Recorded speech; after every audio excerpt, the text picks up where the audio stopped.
दोस्तों जय श्री राम। मैं हिमांशु शर्मा आपके अपने ही YouTube channel Astro with Sharma ji में आप सभी का हार्दिक हार्दिक अभिनंदन करता हूं। आज मैं आपका ध्यान एक बहुत ही महत्वपूर्ण विषय की ओर आकर्षित करने आया हुआ हूं। दो चार कुछ बहुत ही छोटी छोटी चीजें हैं जिन गलतियों को विवाह योग्य युवती या उनके माता पिता को भूल से भी नहीं करना है। आज मैं आपको किसी भी तरह का मंत्र है, किसी भी तरह का टोना टोटका या आप यह करें ऐसा कुछ चीजें बोलने नहीं आया हूं। आप अपनी रूटीन लाइफ जैसी भी जीते हैं उसमें सिर्फ और सिर्फ 3-4 जगह कुछ छोटे छोटे परिवर्तन करें। 1-2 परिवर्तन रूटीन लाइफ में और 1-2 परिवर्तन जिस समय लड़के वाले लड़की को देखने आते हैं उस समय। दोनों जगह के 2-2, 3-3 कुछ छोटे छोटे उदाहरण आज आपके सामने रखने जा रहा हूं। आप इन नियमों का पालन करें, अवश्य मानिए। यदि आप युवती हैं तो आपका विवाह अवश्य हो जाएगा। यदि आप युवती के माता पिता हैं तो फिर भी आपकी कन्या संतान की इस वर्ष विवाह अवश्य हो जाएगा। बहुत ही छोटे छोटे कुछ बातें हैं जो आज मैं आपकी सेवा में रखने के लिए आया हूँ। चलिए फिर आज के कार्यक्रम को प्रारंभ करते हैं। सबसे पहली बात, आजकल एक प्रथा है कि शादी के पहले लड़के और लड़की आपस में एक दूसरे से मिलना चाहते हैं। या तो लड़की यह इच्छा जाहिर करती है या लड़का स्वयं यह प्रस्ताव रखता है कि नहीं भाई, दोनों परिवार का आपसी तालमेल तो अपनी जगह सही है, लेकिन विवाह करने के पूर्व एक बार मैं उस कन्या से, उस लड़की से मिलना चाहता हूँ जिससे मेरा विवाह हो रहा है। यदि आपके भी घर में कोई ऐसी स्थिति आ जाए तो लड़के या लड़कियों का उस लड़के और लड़की का सीटिंग अरेंजमेंट ऐसा कीजिएगा कि जब वो एक दूसरे से आपस में बात करें तो दोनों में से किसी भी एक का मुख का जो दिशा है वह दक्षिण दिशा की ओर नहीं होना चाहिए। ऐसा बैठना है लड़के को और लड़की को कि दोनों में से किसी का भी चेहरा दक्षिण दिशा की ओर नहीं होनी चाहिए।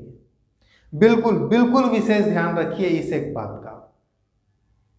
दूसरा विषय वस्तु, जिस भी कन्या का विवाह आप करने जा रहे हैं या कन्या स्वयं इस वीडियो को देख रही है तो आप अपने घर के उत्तर दिशा और पश्चिम दिशा, उत्तर और पश्चिम आपके घर के जिस जगह में आकर जुड़ता है वहां पर आपके घर में जो बेडरूम हो आप वहां पर सोना प्रारंभ कर दें।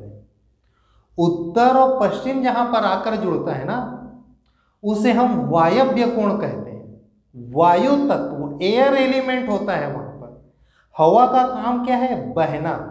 अभी आप अपने पिता के घर में स्थिर हो गई है।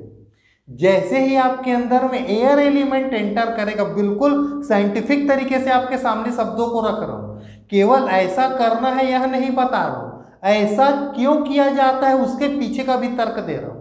बहुत ध्यान से समझिएगा। उत्तर और पश्चिम जहां पर आकर जुड़ता है वह वायव्य कोण कहलाता है। एयर एलिमेंट, जिस भी व्यक्ति के अंदर में एयर एलिमेंट आता है उसके जीवन में मूवमेंट चालू हो जाता है। जैसे ही आप एयर एलिमेंट में आते हैं तो एयर एलिमेंट क्या करता है, चूंकि वो वायु तत्व प्रधान है तो आपको अपने घर से बाहर भेजने के लिए रास्ता निकालता है। विवाह योग्य कन्या का विवाह हो जाता है। जो बच्चे विदेश जाना चाहते हैं उनका विदेश गमन चालू हो जाता है। जो व्यक्ति टूर एंड ट्रेवल टाइप की किसी जगह में जॉब करने के लिए एप्लीकेशन लगाया हुआ है वैसे व्यक्ति का तुरंत नौकरी लग जाता है। कब? जब आप वायु तत्व के स्थान पर जाकर सोते हैं। बिल्कुल ध्यान से समझिएगा। एकदम साइंटिफिकली वास्तु, ज्योतिष, धर्म सारी चीजों को एक साथ अंदर डाल के आपके सेवा में इन चीजों को रखने का पूरा प्रयास कर रहा हूं। नंबर 1 हम क्या बात किए, जब लड़का और लड़की एक दूसरे से बात करें तो दोनों में से किसी का भी दक्षिण दिशा की ओर मुख नहीं होना चाहिए। नंबर 2, एयर एलिमेंट में आपको जाकर सोना है, घर के वायव्य कोण में सोना है। मैं 2 मिनट के लिए यह भी मान लेता हूं कि आपके घर में जहां उत्तर और पश्चिम दिशा आकर जुड़ता है वहां पर बेडरूम नहीं है। मैं मानने को तैयार हूं। ऐसे बहुत सारे घर निकलेंगे जहां पर वायव्य कोण में एयर एलिमेंट में बेडरूम ना हो। अब हम क्या करें? बैठक होगा, बैठक में सो जाएंगे। टॉयलेट छोड़ के कुछ भी हो तो आप वहां पर सो जाइए, मैं आपको परमिशन दे रहा हूं। सोते समय सिर को दक्षिण दिशा की ओर रखिएगा, पांव को उत्तर दिशा की ओर रखिएगा। कुछ दिन लगातार कीजिए, आपके विवाह का योग बन जाएगा। सिर्फ कुछ दिन लगातार कीजिए। ना आपके पैसे लगने हैं, ना किसी भी तरह का समय लगना है। जो आप अभी दूसरे कमरे में सो रहे हैं उसे उठकर आप इस कमरे में आकर सो जाए। अगला विषय वस्तु रखता हूं, वह भी तर्क संगत रखूंगा। उसके पूर्व दोस्तों एक बहुत ही छोटा सा करबद्ध निवेदन है मेरा आपसे। वीडियो यदि पसंद आ रही होगी दोस्तों, वीडियो को लाइक अवश्य कीजिए। कमेंट बॉक्स में जय श्री राम, जी हाँ, कमेंट बॉक्स में जय जय श्री राम अवश्य लिखिए।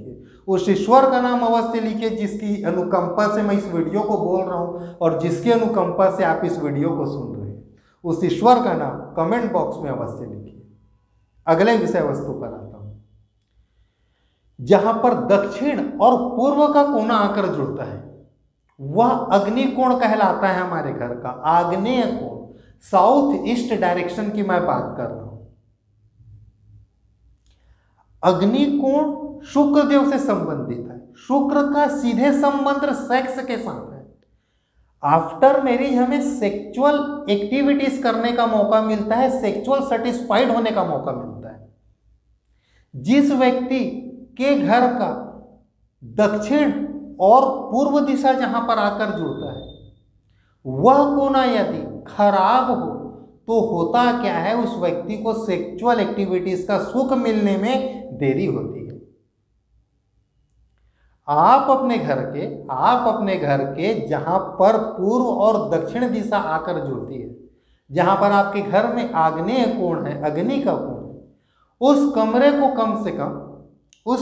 कम से कम ऑरेंज कलर से, येलोइश कलर से, आग निकलने से जो कलर दिखाई देता है ना, ऑरेंजिश है, येलोइश है, इस टाइप के किसी भी कलर से आप पेंट करा लेंगे, ठीक है। यदि उस स्थान पर आपका बाथरूम होगा तो उस बाथरूम को कम से कम कुछ दिन यूज ना करें। देखिए, अग्नि के ऊपर जब पानी पड़ता है तो अग्नि बुझ जाती है और वह जगह प्रॉमिस देता है आपको सेक्सुअल सेटिस्फेक्शन का, और आफ्टर मैरिज हमें वह चीज मिलती है, ठीक है।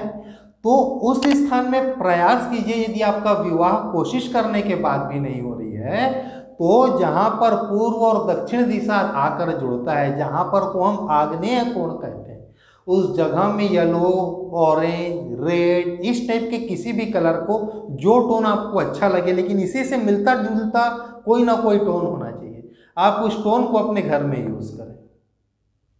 चौथे विषय वस्तु पर आता हूं। जब लड़के वाले घर के अंदर आए, जब वह लड़की को देखने आए, जब वह कन्या को देखने आए जो विवाह योग्य हो गई, तो आप गेस्ट को ऐसा बैठाएं कि उनका मुख जो है बाहर के दरवाजे की ओर ना हो। इस एक चीज का बिल्कुल विशेष ध्यान रखें। चलिए दोस्तों, आज के कार्यक्रम के लिए आप सभी मुझे इजाजत दें। अगले कार्यक्रम में फिर एक नई विषय वस्तु के साथ मैं आपकी सेवा में हाजिर होऊंगा। आज के लिए जय जय श्री राम।